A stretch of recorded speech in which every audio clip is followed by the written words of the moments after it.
Hello everyone. So through this video we are going to study and learn one of the most important books in modern literary criticism, which is as given the Principles of Literary Criticism by I.A. Richards. So many of us, many students, many of us think literary criticism is difficult because it contains many theories and technical terms, right? But I.A. Richards tried to make criticism more scientific and practical. So this essay is not going to be a tough read. It is student friendly and it is easier than the others. Okay, so before I.A. Richards, before I.A. Richards critiques, those who critically analyze, those who question, those who evaluate literature, often focused on what? They often focus, critics before Richards, often focus on the author as in his life background, his intentions. But then I.A. Richards changed this approach, changed this approach to criticism. He became more interested in how literature affects the reader's mind. So he asks questions such as, why do we enjoy poetry?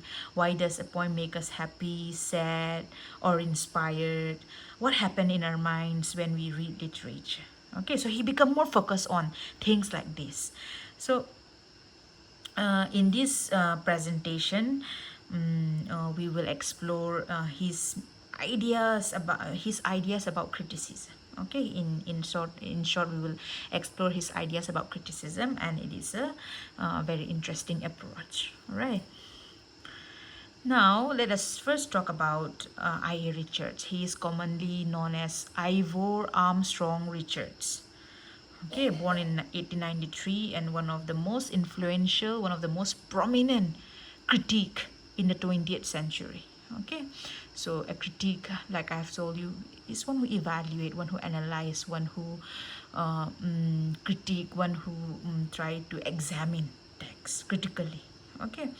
So what makes I.A. Richards different from what made him different from the other critics is that he was very interested in psychology. He was very interested in how literature affects the human mind and emotions. Right. So he says that if you want to understand literature, we must also understand how the mind works. Right. That is his approach, psychology approach. So I mean, like, when we read about psychological methods, just imagine, let's say, two students reading the same poem. One student enjoys it and feels very emotional, while the other student finds it boring. Right. Not all humans are the same. We have our own likes and dislikes. Right. But the poem remains the same, and these two students has different approach towards that poem. Right. So what I.A. Richards wanted to study these responses, the different responses scientifically. How a literature can affect the individual mind and emotions in different ways. So like I said, he wanted to study the responses of two students having different views about the same point. He wanted to study the differences of the responses scientifically. So which is why he introduced psychological methods into literary criticism. So what happened is that instead of asking only what did the poet mean, what did the poet try to suggest us through the poem, or what did the author try to suggest us through the book, instead of studying only that, he tries to understand how does a particular poem affect the reader, how does a particular drama, how does a particular fiction affects the reader. That is it. He wants to deal into the psychological aspect of literature. Right. So what happened is that because of his introduction of psychology into literary criticism, he influenced new movements like practical criticism and new criticism and all that. Okay, so for now you don't have to understand new criticism, practical criticism, because these are totally different approaches again. But I.A. Richards' ideas about introducing psychology into criticism influenced later movements like new criticism and practical criticism. Okay, so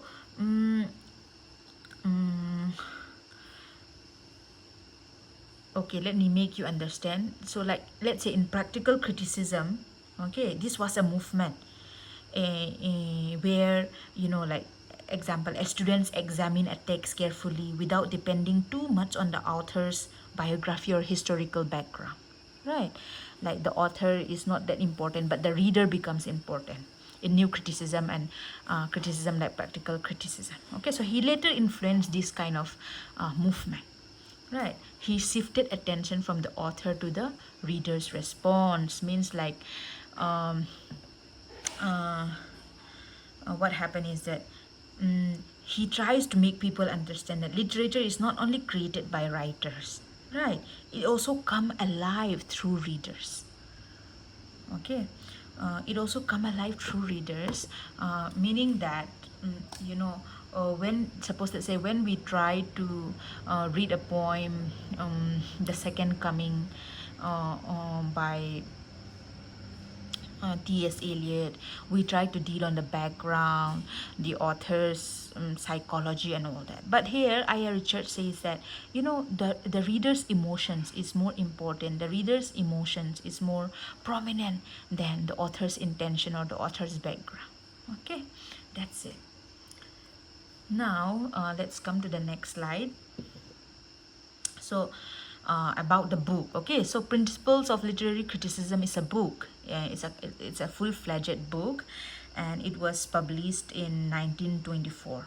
Okay, and then this is also important critical work, an important book.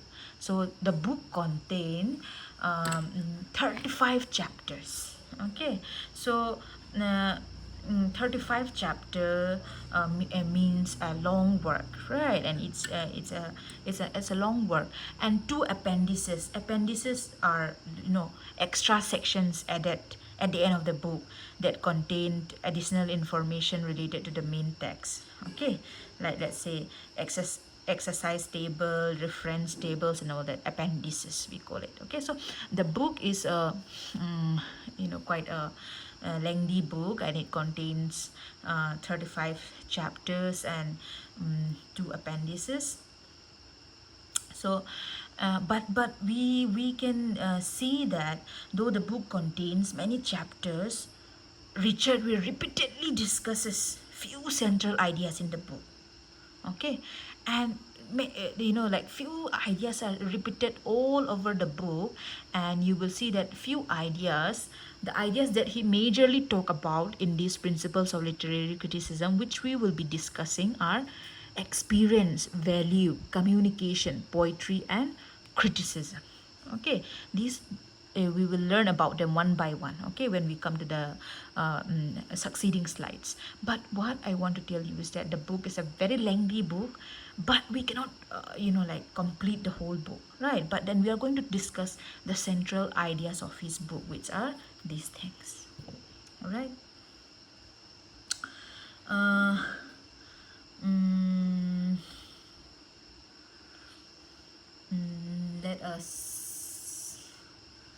Let us go to the next slide. What is the purpose of the book? What does the book try to teach? What does the book tries to investigate?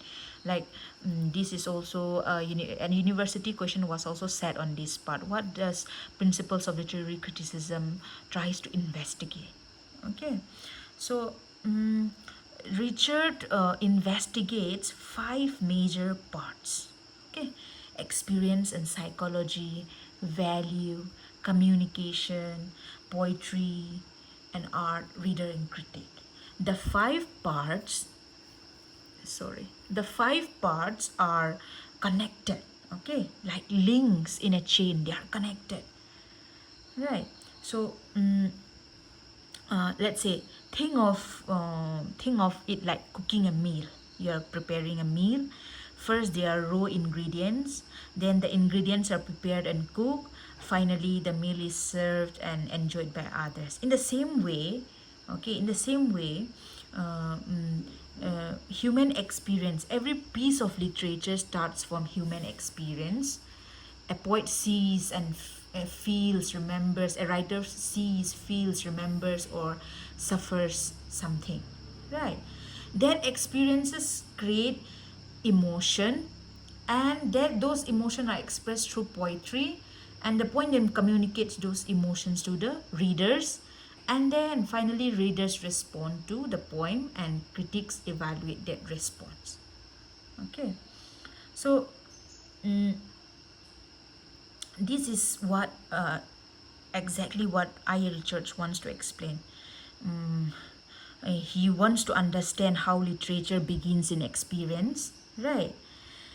And travels through, creates emotions, travels through communication, how it is communicated to others, and how it finally affects the minds of the readers, right? So the entire book is really an investigation into one major question, which is the entire book is really a investigation on one question: how does poetry, here poetry means, does not only mean poems with meters and rhymes and all that. Poetry here in the broader sense means literature. Okay, so Richard in these principles of literary criticism tries to investigate, tries to find out how literature affects the human mind through this process, okay, through the five process, and why it is valuable in human life. Okay, how does literature affects or brings the emotions in the readers, and why those emotions in the readers is valuable and important in human life. He tries to bring this question into the essay. Okay, now we come to part 5. So like we have 5 points here, 5 major parts of the essay. I am going to divide the next slides into part 5, so so that we can fully grasp it. Okay, so the first part is experience and psychology, the first major part of the book. Okay, so see mm,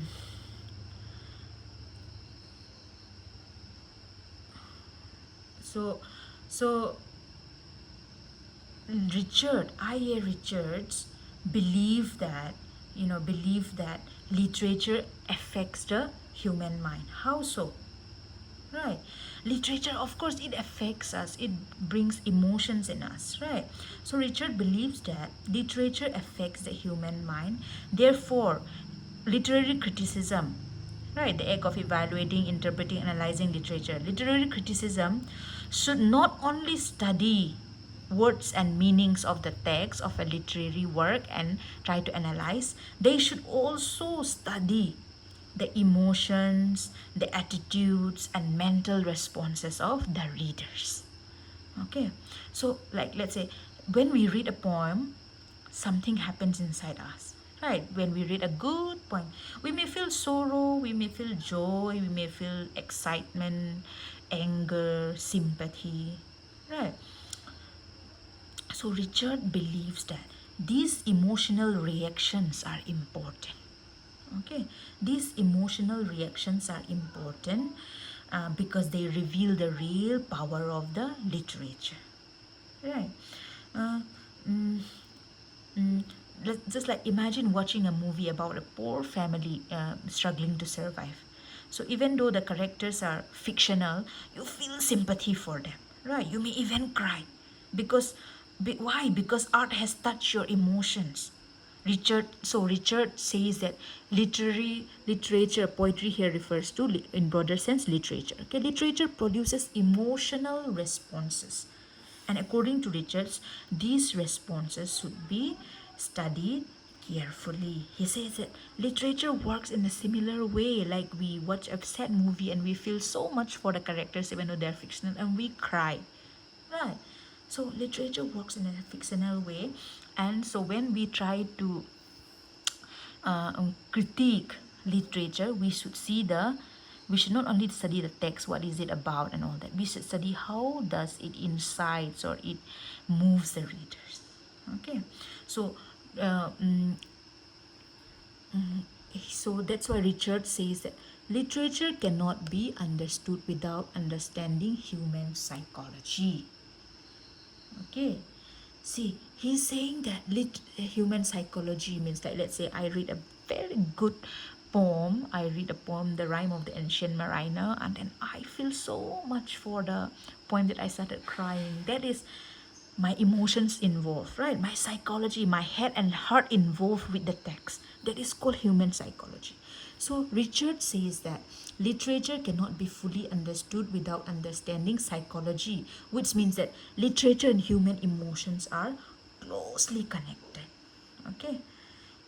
To study a text, to critique a text, we must also study the emotional responses it has on the reader. Okay, reading is a psychological activity because when you read, your emotions are involved, your head and heart are involved, right? So he calls reading a psychological activity. So uh, for a critic to analyze or interpret or evaluate a text, he should not only study the properties of the text or what the text is about and all that. He should study how does it create psychological responses, how it has emotional responses. Okay, now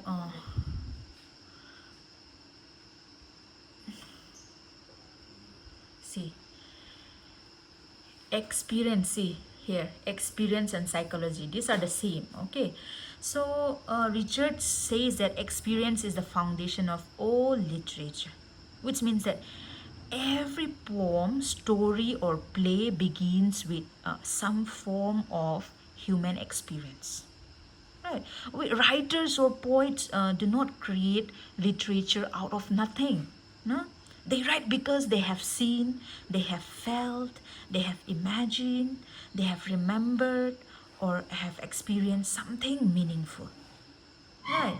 So, uh, uh, let's say a student leaving home for college, he is going to hostel for the first time, he misses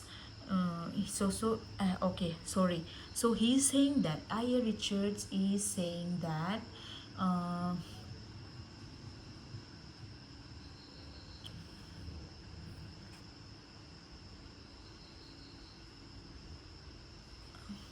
all right, wait, okay.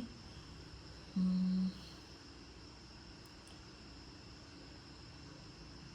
So I.A. Richards is saying that, every poem begins with an experience. Experience creates emotions and attitudes. All literature begins with experience. Like, let's say, John Keats write about Ode to Autumn. That is because he was observing autumn and he likes it and he wants to write about it. Right.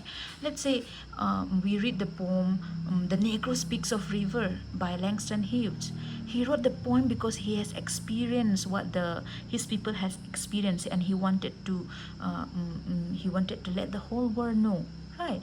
Every kind of literature starts with experience. Okay. Every writing starts with experience, with emotions involved, written down and read by others. That is what experience is about. Then, you know, uh,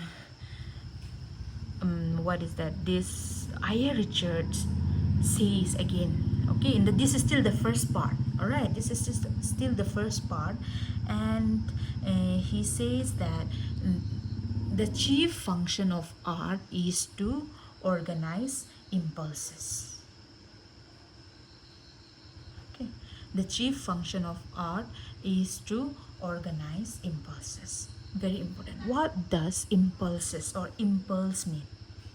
Right. So uh, let's say impulses are our feelings, desires, emotions, fears, and all that, right? So every day many emotions runs inside us, right? Sometimes we feel happy and sad at the same time. Sometimes we want to do something but we are also afraid of doing it. So that is it. Impulse, we have desires, feelings, and emotions inside us, right? But then uh, according to Richards, art, the chief function of art is to organize impulses. Okay, so think about a student who fails an examination. He feels very disappointed, angry, ashamed, and worried at all once. And these emotions can be really disturbing, too much for him to bear. Right? Then he reads an inspiring poem about perseverance and courage. Right. Then the poem does not, of course, instantly or magically did not solve his problem, but it helps him understand and manage his feelings. You get me, right? See, he's disappointed. He fails an examination. He's disappointed, angry, ashamed, and worried. But then he reads a particular poem or a particular lines of literature. Mm, uh, mm, and then he feels inspired. It helps him understand, it helps him manage his feelings, so he becomes calmer and more hopeful. Okay, so that is what I Richard means, that art is to organize impulses. We have so many emotions, feelings running through inside us, right?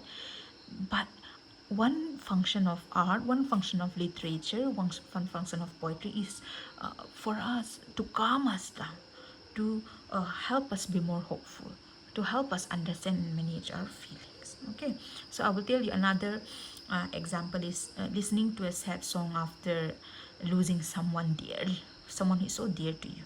Okay, so surprisingly, the song makes us better. Why? Because the song gives meaning to your emotions. The song helps you process your grief. Okay, so let's like it in literature too, right? So in literature too, there are some poems that just uplifts our soul, and can help manage our feelings, right? So that I Richards therefore believes that art contributes to mental health, creates harmony among feelings. Art reduces emotional confusion. Okay. Uh, Art organizes many emotions inside the human mind. That is why literature is so, or poetry is so valuable, he says. Okay, so the first part is he talks about experience and psychology, right? He talks about how literary criticism, how any writing starts with an experience, and how literary criticism, how literature and human emotions are related. And if you want to study, analyze, or interpret literature properly, we should also study the responses it has on the readers, right? It begins with experience. We should study the emotions. And then he also says that the chief function of art, he appreciates art. Okay, art means can be literature, can be song, can be dance. Or the chief function of art is to organize impulses, reduce emotional confusion, creates harmony among feelings, contributes to mental health. So Richards compares art to a force that brings order to emotional chaos, right? Reading a good poem after, experiencing a failure or a heartbreak, listening to a good song that uplifts your soul, right? So literature, songs, and all these are art. So Aya Richards said this: art help different emotions coexist peacefully. Okay, the chief function of art is to organizes impulses. All impulses means all the emotions, all uh, uh, the emotions, the feelings running inside our human mind. All right, so that is the first part one. Okay, about experiences, psychology, and the human impulse. So let us do part two as well. you know Part two, value, is also one of the see the parts, since it is a whole it's a full-fledged book, right? You don't expect the book to follow just one linear idea or concept, right? There are many different concepts that he bring in the book, but they will be connected in some way or the other. We will see later. Okay, so the next part 2 is about value. In fact, see, Aya Richards wants to know why literature is why literature matters and what makes it valuable. All right. So,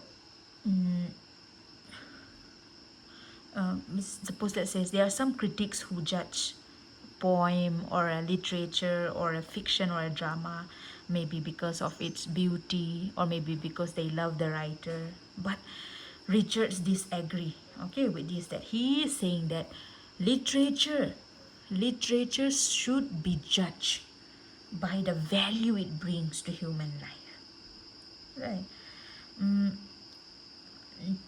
Suppose let's say there are two poems, okay, two poems. The first poem contains beautiful words and attractive images, but after reading it you gain nothing meaningful. And there's another poem that uses simpler language, but that speaks so much about love, suffering, maybe, or human nature. So Richard is saying that out of the 2 poems, the second one has greater value, more value, because it contributes more to life. It contributes more to our understanding of maybe or what the subject is about, right? So let's say think again about a good teacher, right? Students may forget many facts taught in class, but they remember lessons that change their attitudes and understanding. Okay, so he is saying that, Aya Richards is saying that literature becomes very valuable when it influences our thoughts and feelings in the right way, when it influences our thoughts and feelings positively. Right. Suppose let's say you are reading I Know Why the Gates Bird Sing by Maya Angelou, and that book teaches you about like the African American condition, the suffering, how she tried to resist being dictated by others, about dignity, right? So reading I Know Why the Gates Bird Sing help us to help us think positively as well, help us to think, help us the importance, help us value the importance of good mentorship like Mrs. Bertha Flowers and all that. So it teaches us good things, right? Suppose reading about mending wall encourages us to think about the barriers between people. So they are works that enrich our understanding of life, right? So Richards believed that literature is not just entertainment, okay, not merely entertainment, uh, but rather literature performs a very important function, that is, it shapes our emotion, it shapes our attitudes, it shapes our values. So he is saying that a work of art, value means a work of art or a literature becomes valuable. It should be valuable, it should be precious only if it if it adds to our, if it improves our understanding and help us live better lives. Okay, that is the value. Now, see.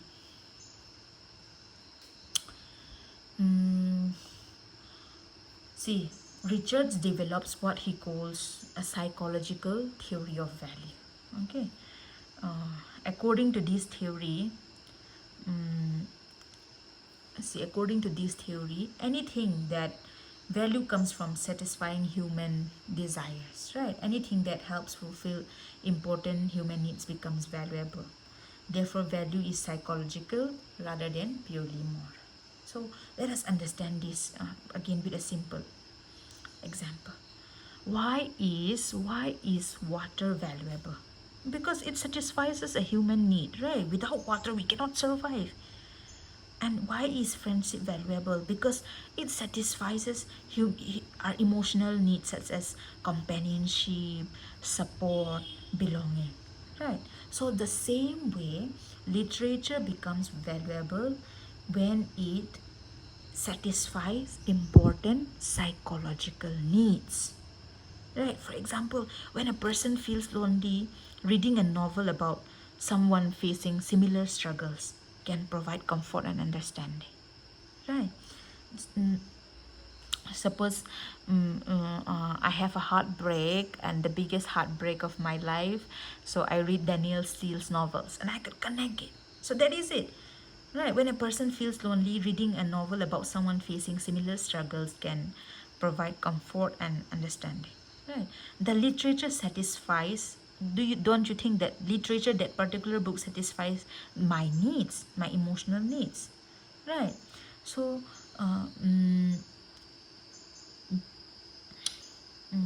so that is what Aya Richards, when it says that, like, the psychological value of literature comes when it satisfies the psychological mental needs.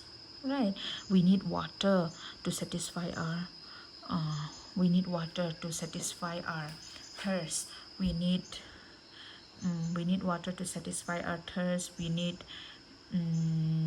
what is that? What do you think? We need friendship because we need support, we need companionship, right? We need friendship because it um, satisfies our emotional needs like companionship. So we need literature, right? We need literature when we want an escape, when we want to escape from the hardships and pain, and when we want to maybe go out of some feelings and dive into another world. We can escape through books. Okay, so Aya Richards is saying that, emphasizes that a value does not exist separately from the value of a particular art. Value of a literature does not exist separately from human experience. Something becomes valuable because of its effect on people. Something becomes valuable because of its effect on people. Okay, so he's saying that,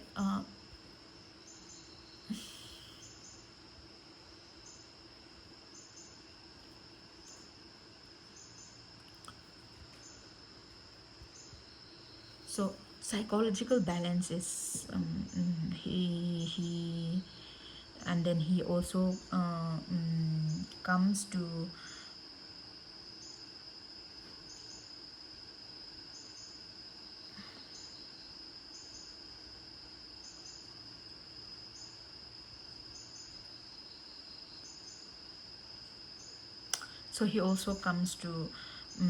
the psychological balance. Here in psychological theory, he's saying that, uh, literature the literature of the value of literature is more psychological rather than purely moral, rather than teaching us what is wrong or right.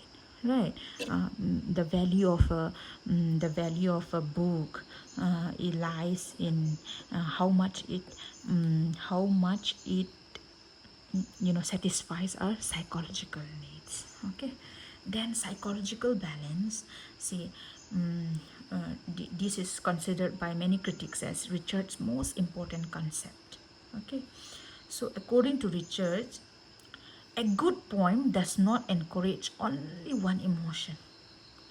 Instead, like, it brings different emotions together and creates balance among them. This balance further leads to mental harmony and emotional maturity. Right. Mm, let's say, think about our real life. Human emotions are, like, not simple, right? When a student graduates from college, he feels happy because he has completed an important stage in life. At the same time, he feels sad because he's leaving his friends behind and he's starting out in the world for himself.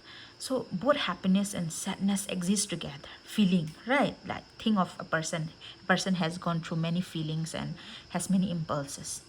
Richard believes that, great literature will not only reflect on the one aspect, like let's say for example, the example that we take, a great literature or a good poem will not reflect on the person who had just completed his graduation. It will not reflect only on his happiness about passing his college degree. He will also try to adjust. He will also try to bring in the sadness, the melancholy that comes with passing the UG, the undergraduate, right? So Richard believes that, good literature will be able to create a balance between many emotions. Okay, so even if we take example of a tragedy I've given here, like when we read a tragic story, like we feel sad for the suffering characters, right? But we also feel admiration for their courage, sympathy for their struggles, and we respect their dignity. So many, when we read even a tragedy, right, we just not only feel fear and in reading Hamlet, you does not only feel fear, right? You sometimes get angry with the character. You sometimes feel pity for them. You sometimes, you sometimes wish good things for them. You sometimes wish bad things for them. So when you read a good, when you read a good tragedy, you feel different emotions running at once, just like Hamlet, right? That is what exactly I.A. Richards says. Okay, uh, I Richard says that the you know no single emotion dominates in a good poetry, or let's say in a good work, in a good drama or fiction. Not just one single emotion dominates, right? Good writer or a good poet will be able to bring in different emotions all at once in the same book, like how Shakespeare brought fear, anxiety, pity, admiration for different characters in the Hamlet, right? So psychological balance is nothing but a good literature will bring different emotions together and creates balance among them. And this balance, because he can balance different emotions, sadness, hope, optimism, pessimism, all together at once, that is, according to Richard, a very good balance which leads to mental harmony. Okay. Uh,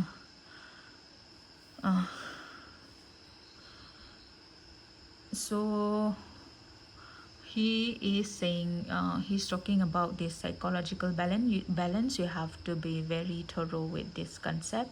What the psychological balance means, it is a part of part 2, value, the significance of a book, the importance of a literature, the importance of a poem. Okay, and then he went on to say that the value of a book is mostly psychological, and he talks about psychological balance, which means again a good poetry, a good work of art, a good literature should not be focused on one emotion alone.